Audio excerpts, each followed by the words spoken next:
Hello friends, मैं हूं नरेंद्र भूटानी और आप सब देख रहे हैं पंजाब केसरी और नवोदय टाइम्स। सारिब भाई बहुत बहुत स्वागत है आपका। प्रबल सर बहुत बहुत स्वागत है आपका। शुरुआत करते हैं सर आपसे। सर ये किस चीज की खोज हो रही है, क्योंकि मेरे को जेबों में तो मिला नहीं, मैं कार्गो पैंट इसलिए पहन के आया हूं, मैंने कहा 2-4 जेबें एक्स्ट्रा होनी चाहिए। इनका जो कैरेक्टर है वेद खन्ना, तो वेद खन्ना की बीवी खो गई है, मिसिंग है। अब क्यों मिसिंग है, कैसे मिसिंग है, कहाँ से मिसिंग है, कुछ पता नहीं। And he goes and lodges a complaint Panchgani के पुलिस स्टेशन में कि मेरी बीवी खो गई है। और 2 दिन के बाद एक औरत आती है घर पे, which is played by Anupriya, and says कि तो पुलिस वाले ने बोला कि भाई मुबारक हो, यू नो योर खोज इज़ ओवर, आपकी बीवी मिल गई। आई सेज दैट ये मेरी बीवी नहीं है। तो ऐसे मजाक कर रहे हो क्या? इसे मतलब why, I mean who is the better person to know मेरी बीवी कौन है।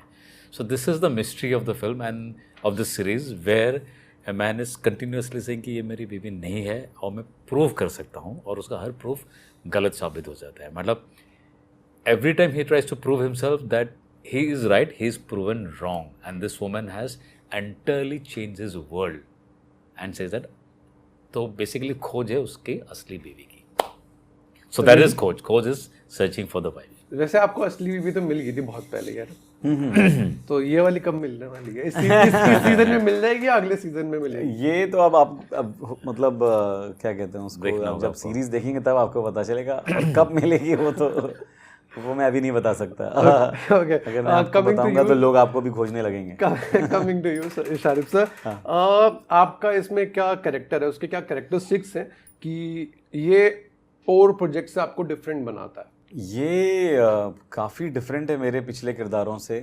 वेद खन्ना का जो कैरेक्टर है, एक लॉयर है और एक फैमिली मैन है, और बड़ा ही मतलब अपनी बीवी से प्यार करता है। और वो सडनली जब वो गायब हो जाती है, उसको पता नहीं कहाँ गई कहाँ, और जब 2 दिन बाद कोई और औरत आके उसकी जगह ले लेती है, तो वो उसको कुछ समझ भी नहीं आ रहा है। और उसके पास हर सवाल का जवाब है, हर प्रूफ का मतलब डबल प्रूफ है कि अगर जो मैं बोलता हूँ उसके बाद वो 4 चीज़ें और बताती हैं। तो यार ये क्या हो रहा है, मुझे समझ में नहीं आ रहा है कि ये, तो वो कैसे वो चीज़ अनरेवल होती है, कैसे मैं मतलब कहाँ पहुँचता हूँ उसके बाद में। वो मैं भी सोच रहा हूँ जो वो सही है क्या या गलत है, वो सब मतलब कन्फ्यूजन में हो जाता है चीज़ें। तो वो कैसे दूर होती हैं चीज़ें, वो आपको पूरा सीरीज़ देखने के बाद आपको पता चलेगा। मैं आप सबको बता दूं, जहाँ पे हम अभी इंटरव्यू कर रहे हैं ना, ये वही जगह है जहाँ से शारिब सर की शुरुआत हुई थी। उन्होंने स्लम डॉग मिलियनेयर का यहाँ पे ऑडिशन दिया था, राइट? Yes right. एंड यहाँ पे उन्होंने एक ऑडिशन दिया था। उससे पहले उनको पता नहीं था कि ये एक्टर बनने वाले हैं नहीं बनने वाले हैं, बस वो यहाँ पे ऑडिशन देने आ गए थे। एंड उसके बाद सर आपकी जो जिंदगी में टर्निंग, आई थिंक वो टर्निंग पॉइंट था आपकी लाइफ का, राइट? नहीं, वो टर्निंग पॉइंट नहीं था, क्योंकि उस वक्त मैंने फिल्म की, वो वापस अपनी नौकरी पे चला गया था। 1 दिन का काम था, तो छुट्टी ली और शूट किया और वापस अपनी नौकरी पे लग गया था। और वो अगले 1 साल बाद रिलीज हुई थी। तब तक तो मैं भूल भी गया था, मतलब भूला नहीं था, ऑफ कोर्स इतनी बड़ी फिल्म है तो वो भूलूंगा नहीं, लेकिन एक सीन था, उससे आदमी को ऐसे उम्मीद नहीं लगाएगा कि क्या होगा, बट वो ऑस्कर तक पहुंच गई। तो फिर मैं मतलब I was really proud to be a part of that film पहले से ही, भले वो ऑस्कर पहुंचती या नहीं पहुंचती, क्योंकि डैनी बॉयल उसके डायरेक्टर थे और it was an international film.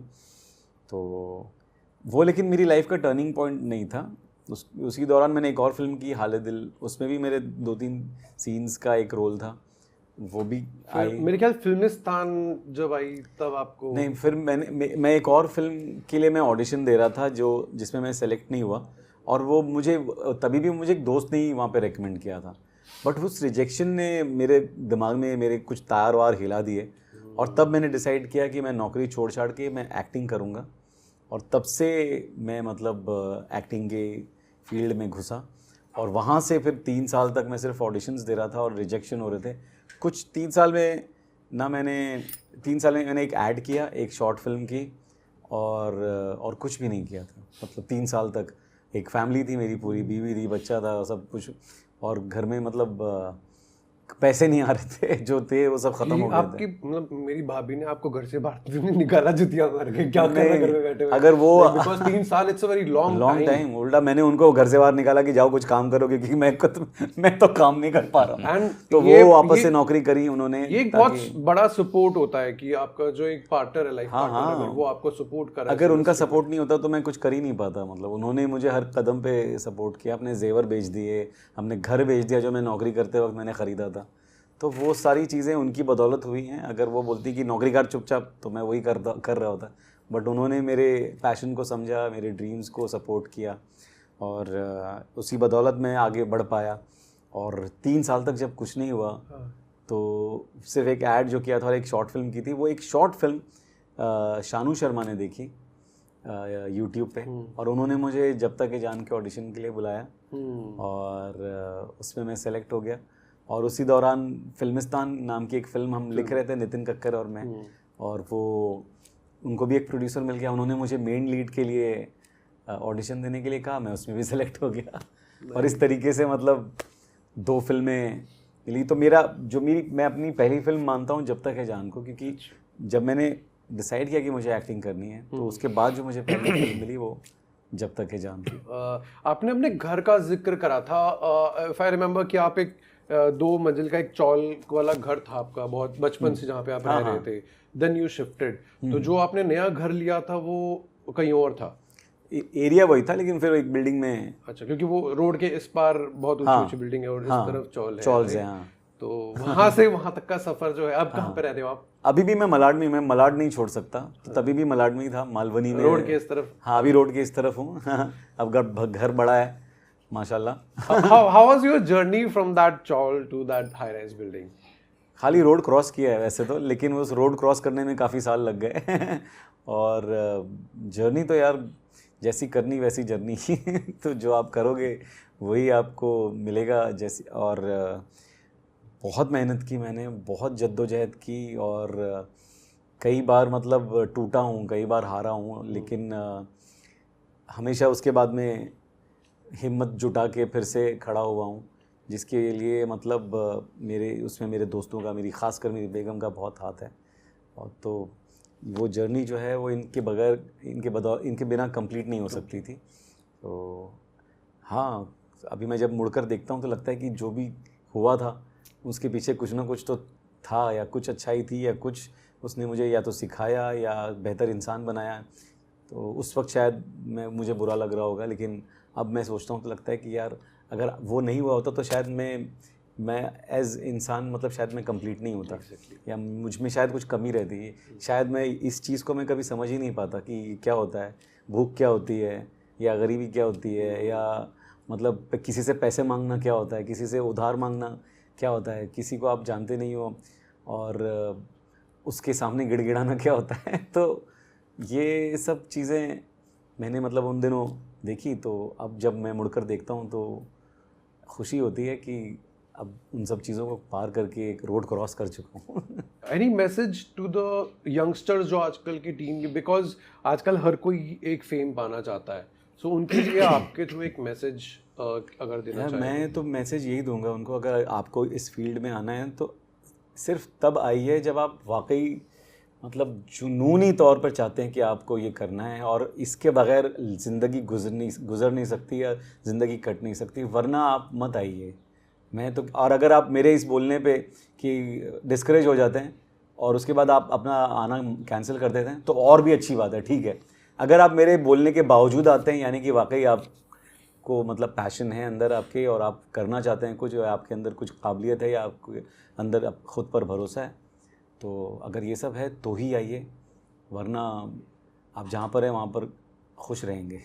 We love you sir, we love you. I'm a very big fan and मैंने फिल्मिस्तान भी आपकी देखी थी सर। Thank you. उस दिन से एक्चुअली उस फिल्म से मैं आपका बहुत बड़ा फैन हो गया। अरे शुक्रिया। उस तरह की फिल्में ना बहुत कम बनती है, वो एक अलग किस्म की फिल्म थी, राइट?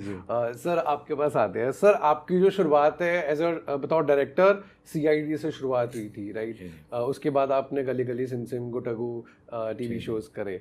सर अब क्योंकि वो टीवी सीरियल्स थे, आजकल OTT का ज़माना आ गया है। व्हाट इज़ द डिफरेंस, मतलब उस टाइम में और अब तक में क्या डिफरेंस है?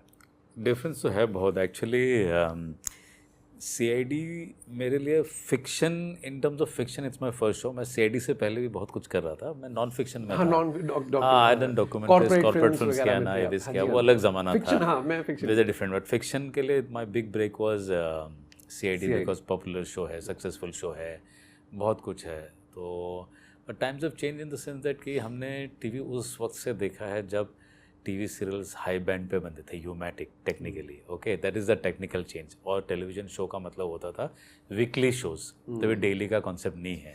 तो we have, my generation has seen a big change, technical change, creative change, programming change, क्योंकि फिर हमने वीकली से डेली बनते हुए देखा, 4 days a week से 7 days a week होते देखा। तो देयर इज, हाँ बहुत कुछ चेंज हो के गया है।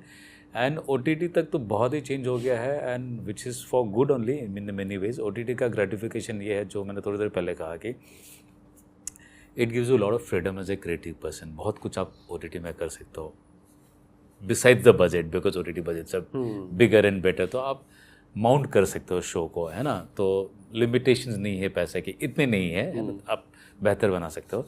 Secondly, in terms of subject the world is very wide, so as a creative person that is very liberating कि as a writer, as a director या एक्ट्रेस के लिए भी आप बहुत कुछ कर सकते हो। And the best part is OTT storytelling is a little like film, क्योंकि यहाँ पे फाइनाइट स्टोरीज होते हैं, 7 एपिसोड हो, 10 हो, 15 हो, 20 हो, 1 season 2 season, you know that there is a start to finish show, है ना। तो आपको बिगिनिंग, मिडल, एंड सब पता है, आप उसको डिज़ाइन कर सकते हो, पूरा कैरेक्टर ग्राफ मालूम है। It's not like TV keeps on evolving and changing with times. It is all about TRP.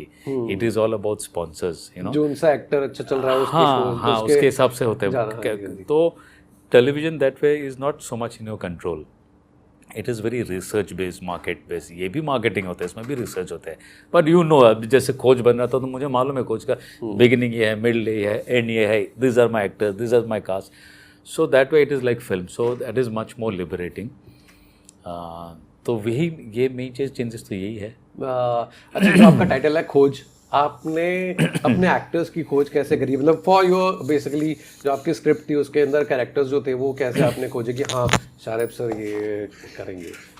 Actually इसके कास्टिंग के खोज में बहुत लोगों का कंट्रीब्यूशन है, मेरा अकेला का नहीं है। So when Z Studios had called me to do the show, तो उस वक्त कास्टिंग लॉक नहीं हुआ था, सब स्क्रिप्ट लेवल पे ही थे। मतलब ऑडिशन चल रहे थे अलग अलग कैरेक्टर्स के, बट नथिंग वाज लॉक, या none of the cast was locked actually. तो बहुत सारे नाम आए थे। तो then Jagannath productions got involve as producers in the show, Samar Khan. तो उन लोग आने के बाद ही came into the picture. So Anupriya and Sharib, they came into the picture after the producer got involved. Of course there were names, but his name obviously when he came, so there was, he was not an option, he was not a choice. तो मैंने said यही actor के साथ काम करना तो यही है फिर। अब there is no question of कि 4-5 और ऑडिशंस देखो या जो भी, तो खोज का सवाल ही नहीं था, खोज वहीं पे ख़त्म हो गई। And I really mean it, and when I met him, तो मैंने बोला मतलब the खोज ends, why are we looking for options? That's amazing. अच्छा सर, अगर आपको चूज करना पड़ जाए लाइक आजकल के समय में टीवी, OTT या फिर फिल्म्स, जो फिल्म्स भी आजकल OTT पे रिलीज हो रही हैं आदि, तो right, just for the safer side, आप क्या प्रेफर करोगे मतलब अपना प्रोजेक्ट? देखिए रियलिटी ये है, कोई कुछ भी बोले कि हर डायरेक्टर, हर एक्टर फिल्म इवेंचुअली करना चाहता है। It's a reality. आप बात को घुमा फिरा के कैसे भी बोल सकते हो, because look, there is a growth, there is a progression in everybody's life. जैसे हर राइटर इवेंचुअली एक बुक लिखना चाहता है ना, वैसे ही है। It's a natural progression, because that is the biggest canvas. There is nothing wrong with TV और OTT। तो फिल्म तो मैं भी करना चाहता हूँ, I am sure he also wants to do a film.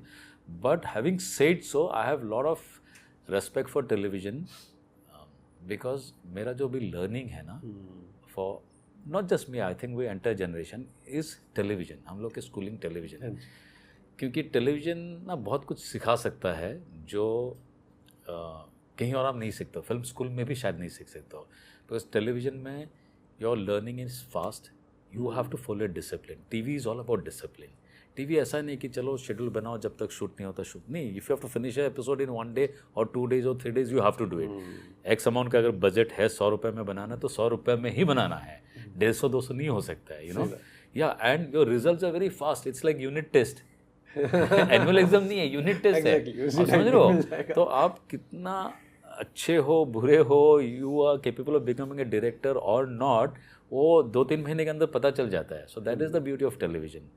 So though I have moved from TV to films to OTT, whichever way, but I won't say कि नहीं भाई बस हो गया. I have arrived. अब मैं TV नहीं करना हूँ because I am grateful to it. I believe in gratitude.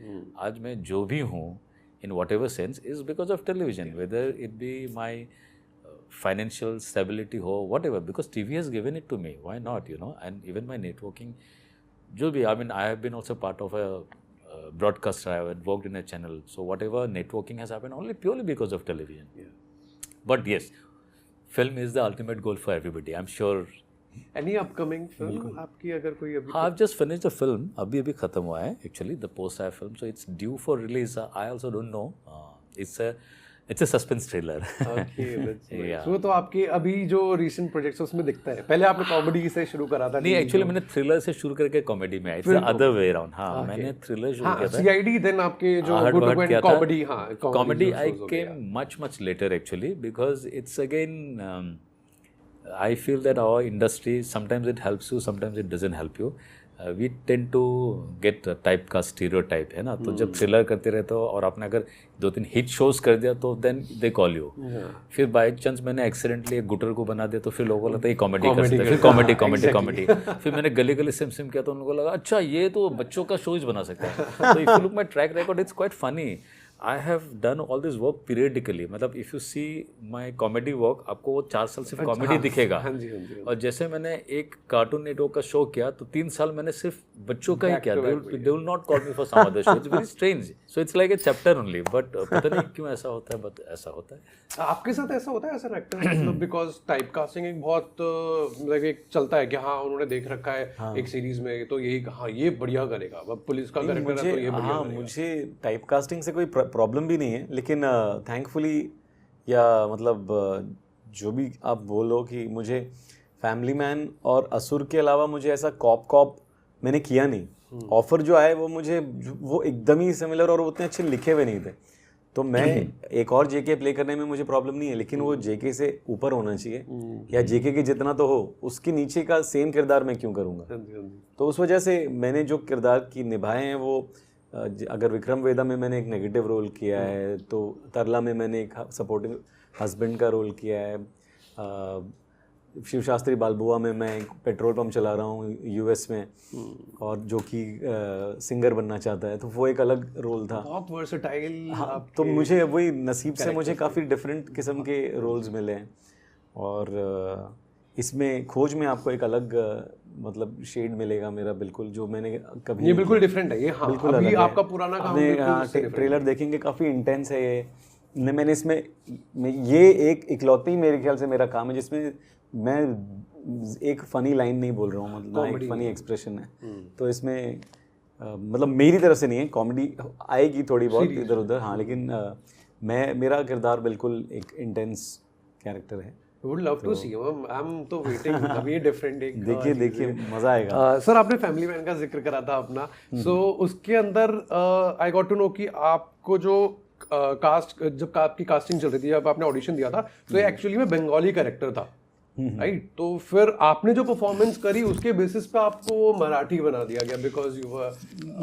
मैंने जब ऑडिशन दिया तो उन्हें पसंद आया मेरा. हाँ जी. और उन्होंने बोला कि हमको ऑडिशन तो आपका पसंद आया, लेकिन आप बंगाली नहीं लगते. हाँ. क्या करें.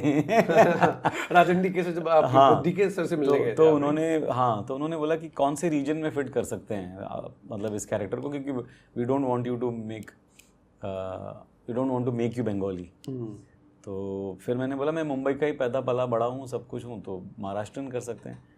और फिर उन्होंने बोला ये तो आइडिया अच्छा है. और फिर वो घोष पहले नाम था उस कैरेक्टर का, फिर वो बदल के उन्होंने जी के तड़पते कर दिया। ये तो और आपने जो करा है वो सर मजा। अरे थैंक यू एंड अभी उसका नया सीजन भी हाँ, अभी 3rd सीजन पे काम चल रहा है, शूट चल रहा है अभी currently. We are waiting for that. Thank you. बहुत 25 में आएगा। We are waiting for that. अगले साल की शुरुआत फैमिली मैन से भी होने वाली है, और इस साल का तो नहीं, लेकिन जो है आएगा। वो खोज से होने वाली है, तो आपको खोज जरूर देखनी है सर। एक लास्ट ऑडियंस को मैसेज वो कि वो खोज क्यों देखें। खोज देखें क्योंकि एक तो ये आप पूरे परिवार के साथ देख सकते हैं और बहुत एंगेजिंग सस्पेंस थ्रिलर है, साथ में ड्रामा भी है, इमोशंस भी है, फैमिली भी है और ट्रेजेडी भी है, सस्पेंस भी है, मिस्ट्री भी है। 27 दिसंबर को Z5 पे आ रही है खोज, परछाइयों के उस पार। प्लीज वॉच खोज, प्लीज़ देखिए। हमने बहुत मेहनत की है इसके लिए, बहुत दिल से बनाई है ये सीरीज़, ज़रूर देखिए। अगर नहीं देखोगे ना तो फिर आप सबकी खोज करनी पड़ेगी कि किस किसने नहीं देखी। हाँ, सर कब आ रही है? खोज निकालेंगे 27 दिसंबर को। 27 दिसंबर को ओनली ऑन Z5, जरूर देखिएगा। Thank you so much. Thank you so much भाजी। Thank you.